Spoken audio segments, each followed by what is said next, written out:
जरूरतमंद की मदद तो सभी करते हैं और सभी ने की भी होगी। किसी जरूरतमंद की मदद करना अच्छी बात है। लेकिन इस कहानी में जिस तरीके से मदद की है वो तरीका बहुत ही अच्छा है और दिल को छू ले ऐसा है। ये कौन सा तरीका है ये जानने के लिए आपको पढ़नी होगी ये कहानी।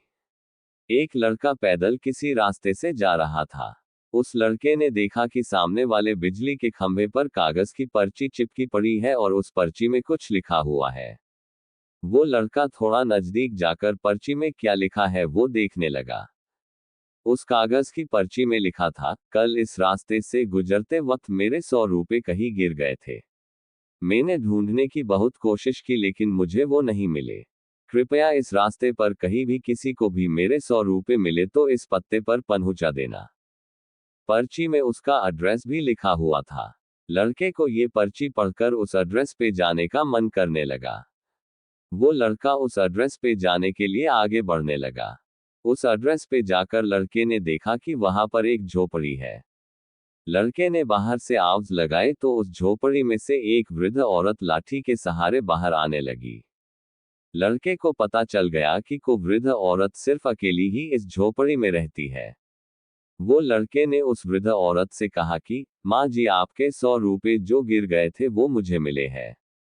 ये रहे आपके 100 रुपए। उस लड़के की बात सुनकर वो वृद्ध औरत रोने लगती है और कहती है कि बेटा अब तक करीब 15-20 लोग मुझे 100 रुपए देकर जा चुके हैं। बेटा मुझे ठीक से दिखाई भी नहीं देता है और मुझे पढ़ना लिखना भी नहीं आता है। पता नहीं किसने मेरी ऐसी हालत देखकर मेरी मदद करने के लिए ऐसा किया है। लड़के ने 100 रुपए रखने के लिए कहा पर वो वृद्ध औरत नहीं मानी।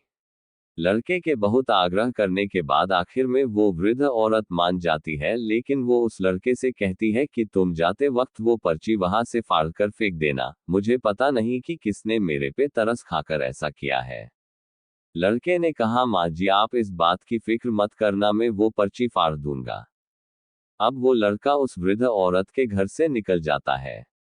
थोड़ी देर चलने के बाद उस लड़के ने सोचा कि आखिर मुझसे पहले आए हुए उन 15-20 लोगों को भी इस माँ जी ने वो पर्ची फाड़ने को कहा होगा, लेकिन उनमें से किसी ने भी पर्ची को नहीं फाड़ा तो फिर मैं क्यों फाड़ दूं? वो लड़का उस पर्ची को बिना फाड़े ही वहां से चला जाता है। उस लड़के के मन में उस व्यक्ति के लिए बहुत ही आदर और सम्मान था जिसने ये तरीका ढूंढा था और इस जरूरतमंद वृद्ध औरत की मदद की थी। हमारे मन में सिर्फ किसी जरूरतमंद की मदद करने की इच्छा होनी चाहिए क्योंकि मदद करने के तो बहुत सारे तरीके होते हैं। हम किसी भी तरह मदद कर सकते हैं।